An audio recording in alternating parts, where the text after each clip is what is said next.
नमस्कार दोस्तों, my name is Diksha Jain and I am recording this video for Unacademy star launch programme. आज हम पढ़ने वाले हैं टॉपिक इमोशनल इंटेलिजेंस।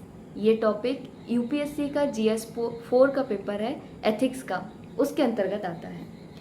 देखिए, नेचर ने किसी भी इंसान में दो चीज़ें दी हैं। एक दिया है दिमाग, दूसरा दिया है दिल। दिमाग का संबंध है इंटेलिजेंस से और दिल का संबंध है इमोशन से। लेकिन कई बार क्या होता है, हम अपने आसपास देखते हैं कि कई लोगों के इमोशंस बहुत हावी होते हैं और कई लोगों का इंटेलिजेंस बहुत हावी होता है। तो जो इमोशंस जिसके हावी होते हैं उसकी अनस्टेबल पर्सनैलिटी होती है, मतलब वो छोटी सी घटना पे भी बहुत ज़्यादा रिएक्ट करता है। और जिसका इंटेलिजेंस लॉजिक ज़्यादा हावी होता है, वो कितनी भी खुशी का माहौल हो, कितना भी दुख का माहौल हो, एकदम उदासीन सा रहता है, न्यूट्रल रहता है, रूड रहता है। तो ना ज़्यादा इमोशनल व्यक्ति को प्रेफर किया जाता है और ना ही ज़्यादा इंटेलिजेंट व्यक्ति को प्रेफर किया जाता है। एक अपेक्षा की जाती है कि आप बैलेंस बना के चलें। इमोशंस और इंटेलिजेंस दोनों का पलड़ा लगभग बराबर हो, या फिर यूं कहें कि इमोशंस जो निकलें वो इंटेलिजेंस के फिल्टर से होकर निकलें, ये अपेक्षा की जाती है। तो ये टॉपिक आपको पढ़ाया क्यों जा रहा है? आप यूपीएससी सीएससी एग्ज़ाम के थ्रू बड़ी बड़ी पोस्ट पर जाने वाले हैं। आईएएस, आईपीएस, आईआरएस और डिफरेंट डिपार्टमेंट में आप हेड बनने वाले हैं। तो आपको बहुत सारी ऐसी सिचुएशंस मिल सकती हैं जहाँ पर आपको अपने इमोशंस को इंटेलिजेंटली हैंडल करने की ज़रूरत पड़ेगी। तो आज हम इस टॉपिक को पढ़ेंगे कि क्या होता है इमोशनल इंटेलिजेंस और एक एडमिनिस्ट्रेटर को, एक डिपार्टमेंट हेड को या एक किसी भी सर्विसमैन को इमोशनली इंटेलिजेंट क्यों होना है। देखिए, इमोशनल इंटेलिजेंस या इमोशनल इंटेलिजेंस, इसको हिंदी में भावनात्मक समझ या संवेगात्मक बुद्धि कहते हैं। ये दो शब्दों से मिलकर बना है। पहला शब्द है इमोशन और दूसरा शब्द है इंटेलिजेंस।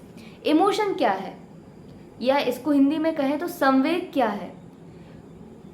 ऐसा एलिमेंट जो आपको रिएक्ट करवाता है, मतलब आप फिजिकली और मेंटली रिएक्ट करते हैं। जैसे आपने कोई डरावनी वस्तु देख ली, आप अंधेरे में जा रहे थे, अचानक से धड़ाम की आवाज़ आती है, तो आप क्या करेंगे? आपका माइंड एकदम से विचलित हो जाएगा। आप क्या करेंगे? आपके शारीरिक हलचल होने लगेगी, मतलब आप मेंटली और फिजिकली रिएक्ट कर रहे हैं। मतलब जो आप में मोमेंटम लेके आए, जो आप में गति लेकर आए, वो क्या है? इमोशन है। जैसे आपको किसी से प्रेम है तो आपको उसके प्रति एक अच्छा भाव आएगा। आप अपने मतलब आंतरिक रूप से, शारीरिक रूप से आप उससे जुड़ाव चाहेंगे। यदि आप कोई भी ऐसी चीज देख लेते हैं जो आपको पसंद नहीं है, तो आपके अंदर एंगर आएगा, क्रोध आएगा। तो आप क्या करेंगे? क्रोध आने पे आप उस पर चिल्लाएंगे, रिएक्ट करेंगे। मतलब ऐसा एलिमेंट जो आपको मेंटली और फिजिकली, और बोथ, मेंटली भी हो सकता है, फिजिकली भी हो सकता है और दोनों तरीके से भी हो सकता है, आपको गति में लेकर आए, आपको कहना चाहिए आपके अंदर संवेग उत्पन्न करे। वो क्या है? इमोशन है। दूसरा शब्द है क्या? इंटेलिजेंट। इंटेलिजेंट क्या होता है? आप कैसे प्लानिंग कर रहे हैं चीज़ों की, आप किस लॉजिक के तहत सोच रहे हैं, आप किसी भी चीज़ को कैसे सीख रहे हैं। किसी भी चीज़ की प्लानिंग करना, किसी भी चीज़ को सीखना, किसी भी बात में अपना लॉजिक यूज़ करना, ये सब क्या है? इंटेलिजेंट के काम है। जब आप ये सब करते हैं तो मीन्स आप अपना इंटेलिजेंस यूज़ कर रहे हैं। तो इमोशनल इंटेलिजेंस, आपको ना इमोशनल होने को कहा जा रहा है, ना आपको सिर्फ इंटेलिजेंट होने को कहा जा रहा है। आपको चाहिए कि आपके जो इमोशंस हैं वो इंटेलिजेंट के फिल्टर से होकर निकलें। कैसे? एग्जाम्पल, एक छोटी सी कहानी मैं आपको सुनाती हूँ। देखिए, ये इमोशनल इंटेलिजेंस कोई आज का कॉन्सेप्ट नहीं है। आज डेनियल गोलमेन जी ने बताया कि इमोशनल इंटेलिजेंस है, आज वो सिलेबस में शामिल हुआ। लेकिन यदि हम अपने भारत का साहित्य उठाकर देखें तो पंचतंत्र और इस तरह की अनेक कहानियों का संग्रह है जहाँ पे छोटी छोटी सी कहानियों के माध्यम से व्यक्ति को इमोशनली इंटेलिजेंट होने की सलाह दी गई है। तो इमोशनल इंटेलिजेंट क्या है, आपको एक एग्जाम्पल के थ्रू बताते हैं। एक व्यक्ति ने नेवला पाल रखा था, पंचतंत्र की कहानी है ये। तो नेवला पाल रखा था और उसका छोटा बच्चा था, उसकी माँ नहीं थी, तो वो व्यक्ति अपने बच्चे के साथ रहता था, नेवला रहता था। तो वो व्यक्ति एक बार बाहर जाता है और बच्चे को नेवले के साथ छोड़ जाता है। जब वो लौट के आता है तो वो देखता है कि बाहर खून खून पूरे में डला हुआ है। तो उस आदमी को अचानक से दो भावनाएं आती, डर उत्पन्न होता है कि कहीं इस नेवले ने मेरे बेटे को खा तो नहीं लिया, और उसके अंतर्गत इस चीज को सोच के क्रोध आता है कि यदि इसने खा लिया है तो मेरे को इसको तुरंत समाप्त कर देना चाहिए।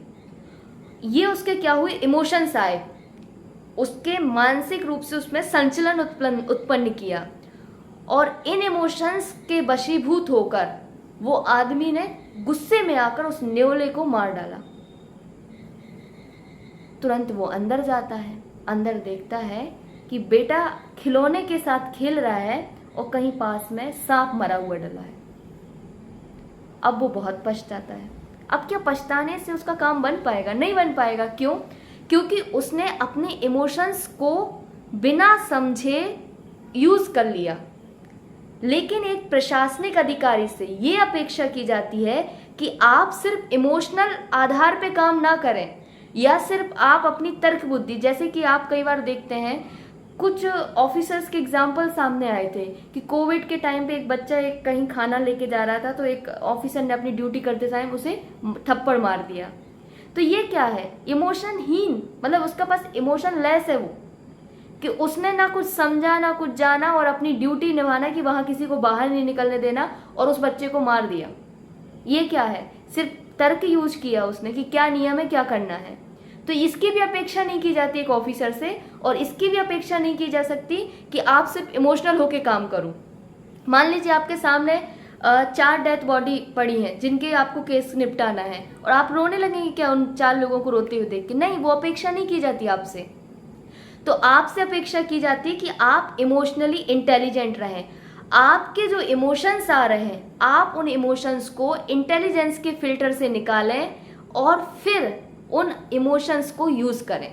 जैसे आप उस व्यक्ति की जगह हैं तो आपके अंदर यदि भय है, क्रोध है, तो ये क्या हुए, इमोशंस हुए। अब आपकी बुद्धि वहां पे ये प्रयोग करे कि इस भय और क्रोध को पहले मैं समझूं कि क्या सच में ये घटना हुई है कि नहीं हुई है।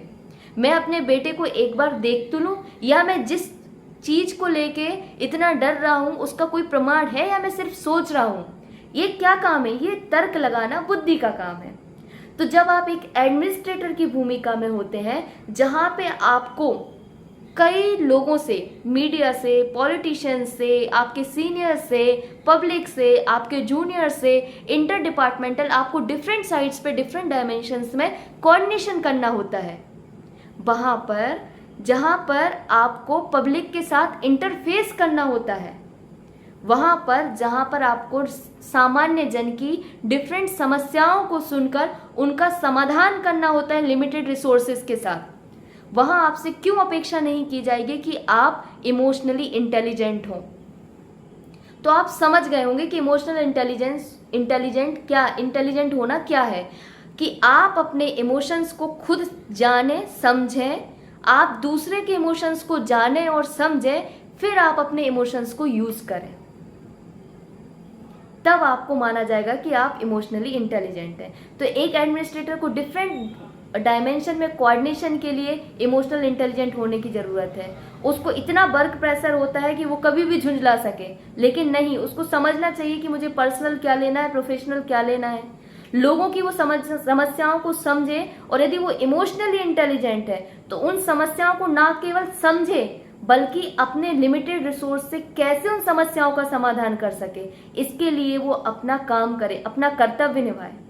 तो मुझे लगता है कि एक इमोशनल इंटेलिजेंट ऑफिसर अपनी जो ड्यूटीज़ हैं, ऑनेस्टी, लीडरशिप, इंटीग्रिटी और जो भी ऑब्जेक्टिविटी, जो 7 ड्यूटीज़ बताई है नोलन कमेटी ने, उन नोलन कमेटी की ड्यूटीज़ को फॉलो करेगा तब जब वो इमोशनली इंटेलिजेंट होगा। तो आई थिंक आप लोग समझ गए होंगे कि इमोशनल इंटेलिजेंस है क्या और एक प्रशासक को, एक एडमिनिस्ट्रेटर को इमोशनली इंटेलिजेंट क्यों होना चाहिए। Thank you.